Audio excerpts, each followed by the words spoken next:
We live in a world that's filled with pain, struggle, difficulty, and to make things simple, there's two ways that we can deal with the world. One is we can face it head on. We can try to find a way to get through the hardship. Or the other one is that we can flee from it. We can run away.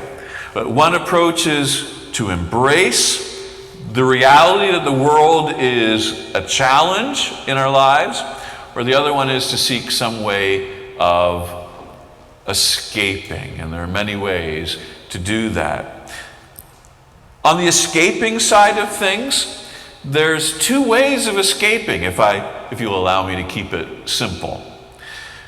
We can either make the world disappear as a way of escaping it, or we can make ourselves disappear. There are many ways to make ourselves disappear, from the most heart-wrenching to end one's life, suicide, or to what is offered to us in our consumer society. Just find distractions, find things that will numb us, maybe retreat and escape into an addiction or into our homes and all of its comforts. Those are some ways of escaping. This week we heard of I guess it was last week, I think, ways of escaping religiously. You know the story of the supposed rapture that was predicted to happen last week, and you know that happens every now and again. But this time around, it was a preacher down in South Africa who had a vision that on, maybe it was Tuesday, I think it was Tuesday, that was going to be the end of time, and that God was going to bring all of God's people, the good people, up into heaven. And so you got these, part of me finds it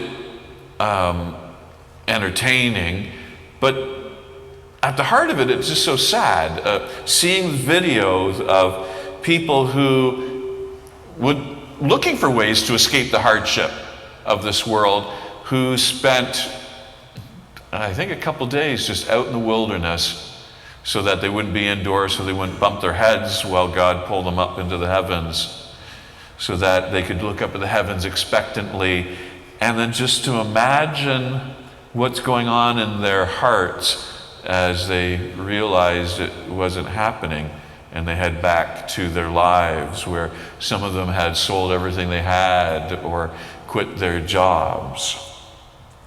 Again, one way to escape the hardships of this world is to disappear yourself. Get rid of the world, get rid of yourself. Now, the rapture story is, we can look at it and dismiss these people, but we live in a world that increasingly doesn't want to disappear oneself, but wants to disappear the world and others that are in it. People who are not like us, we believe, that we blame as being the source of our problems.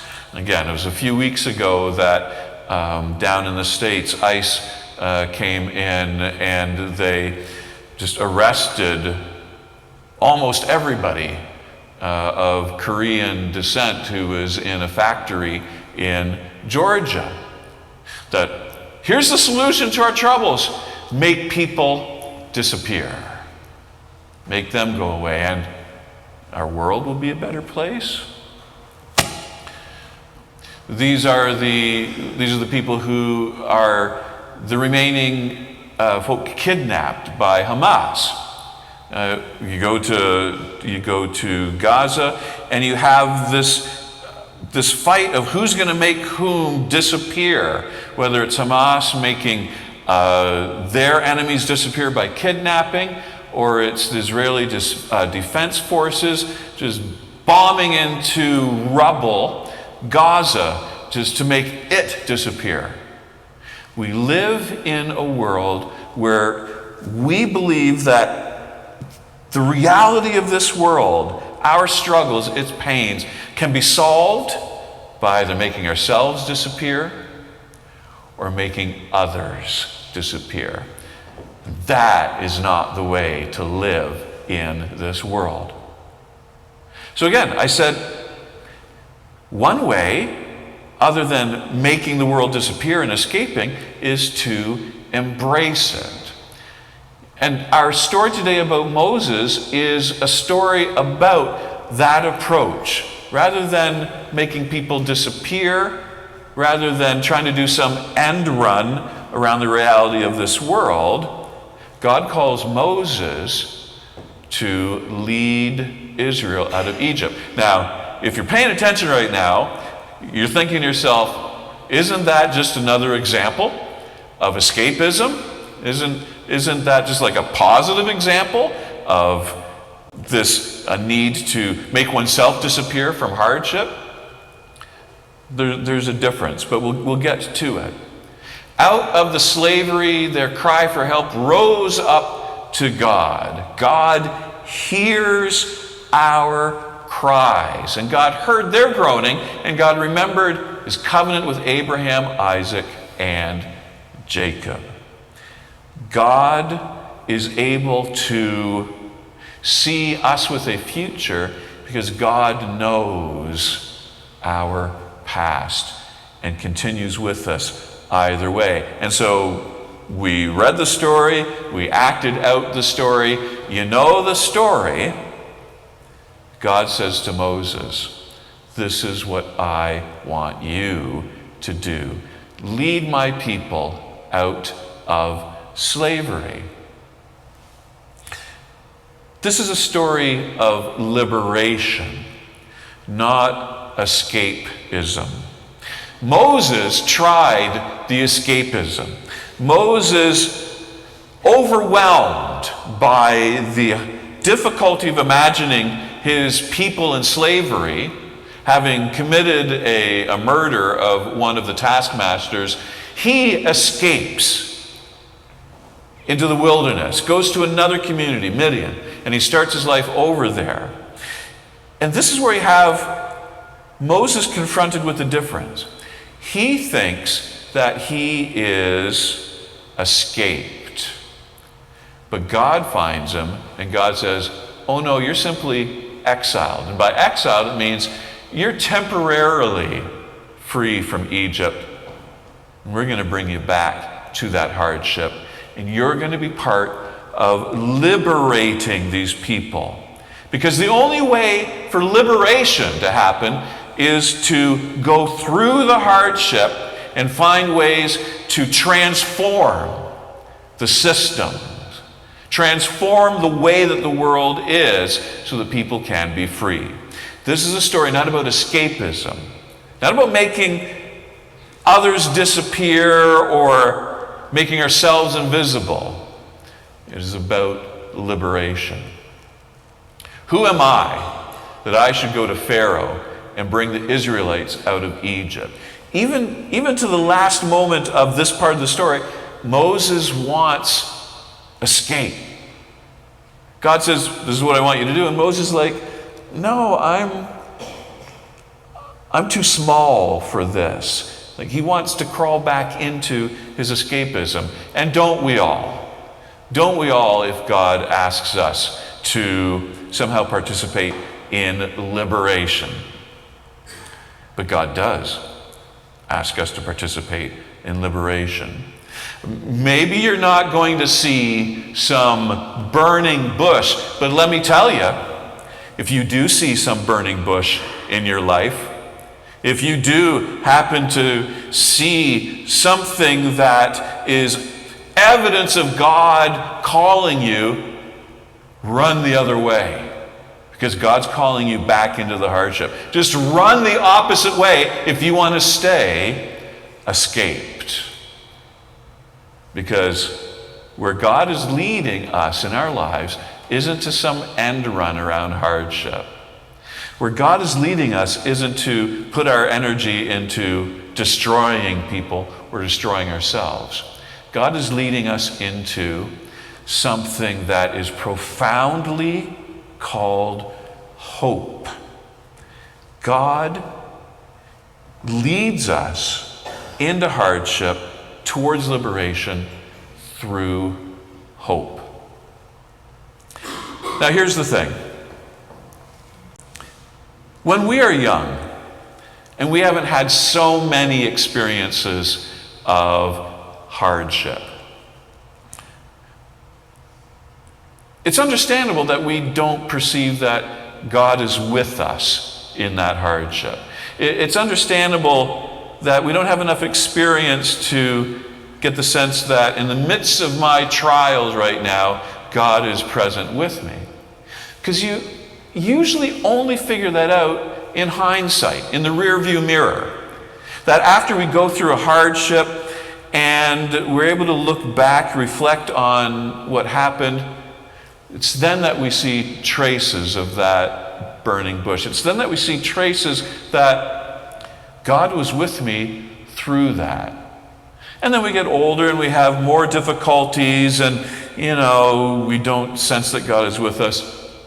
But then we look in the rearview mirror and we realize God didn't abandon me during that time. And so when you get older, you develop this habit of knowing that when you're in a hardship, when you're facing something difficult, even though you don't have a sense that God is with you in that moment, you've looked in the rearview mirror enough times to know that you can have hope in this moment, because you know that in the near future, that's when you're going to realize the ways in which God was there with you, liberating you. To the point when the older we get, we're facing more existential kinds of threats, facing the reality of our own impending deaths. And hopefully by that point, having disciplined ourselves enough to know that even that moment when we're not going to have an opportunity to look in the rearview mirror, that I know, I trust, I hope with confidence that God is with me even in this moment. This is maybe like a trivialized way of talking about it, but you know how when you're a new driver and you're going down the 402 and the 401 and there's some car in your blind spot, but they've been there for the last 5 kilometers, and so you haven't seen them, and then you just assume there's nobody there, and without looking, you try getting another lane, and you hear the big honk, and your heart rate goes up, and you swerve back into your proper lane, and you realize in that moment, okay, I need to check my rearview mirror. To the point where it becomes a discipline. To the point where, even though you know that there's nothing in your blind spot, especially with the vehicles today, where there's these things that flash on your side view mirrors, even though you know for a fact there's nothing in your blind spot, maturity has us checking anyway. That's kind of what following Jesus Christ is about. This discipline of always looking and reflecting to ask yourselves, like we do, during the offering. Just pause, and I want you to look in the rearview mirror in this past week, and I want you to be mindful of where was God with you, and where was God a blessing for you.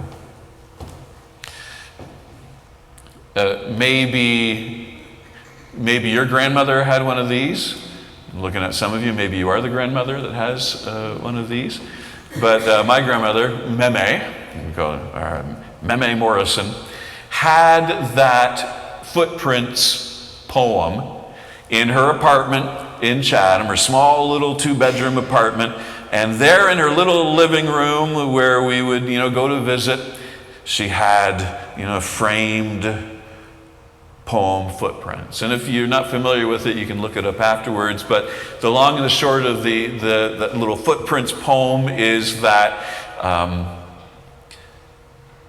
I look and I saw that there's only one set of footprints in my life. Does that mean that you're invisible? You were not there? And God replies back with, that's when I carried you. When I was a kid, I remember every time I'd go visit, I'd look for that little poem and just read it and reread it. And then when I got older, reading it and thinking, oh, this is kind of schmaltzy, but for some reason I'd still stop and read it. And, get older and it's like, it's kind of cringy. And yet, one of the things I remember about my meme is she had that poem there in her living room. And the older I get, the more I realize that, yes, she had a rear view mirror there in her living room. Not a rear view mirror in her car, but in her living room, so that she could make room in her living for reflecting on that evidence that God was with her through all of her hardships, so that she could live in hope of God being present to her. We live in a world that is a challenge, that can be full of pain. And rather than making ourselves disappear or others disappear, reflect and know that God sees us. God knows that we are there. We are not alone, and we can live boldly out God's call to be part of liberating this world that is enslaved and captive to its powers and principalities. That's the call from the burning bush. Amen.